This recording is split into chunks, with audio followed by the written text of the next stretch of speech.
Michael, toi qui t'adresses à des veilleurs, qu'est-ce que ça va changer dans leurs compétences et quel soutien tu vas leur apporter en termes de formation pour ces outils de veille avec de l'IA? On agit sur deux dimensions. La dimension formation au prompt et au fonctionnement de l'IA générative. Donc on a conçu un programme de formation action pour ça, qui part de très haut avec prise de hauteur et qui redescend sur la phase action dans les tâches quotidiennes des participants pour justement les mettre en application. Et en même temps, on renforce, on redouble même d'efforts sur les fondamentaux. Parce que dans cette période où il y a énormément de marketing avec l'IA générative qui peut donner l'impression que finalement on n'a plus besoin de se former aux fondamentaux parce que la machine va tout faire,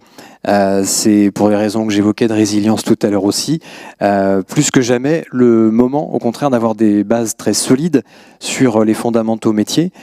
pour pas les lâcher. Et sur la gestion des connaissances et la veille, on a lancé la fresque de la connaissance l'année dernière,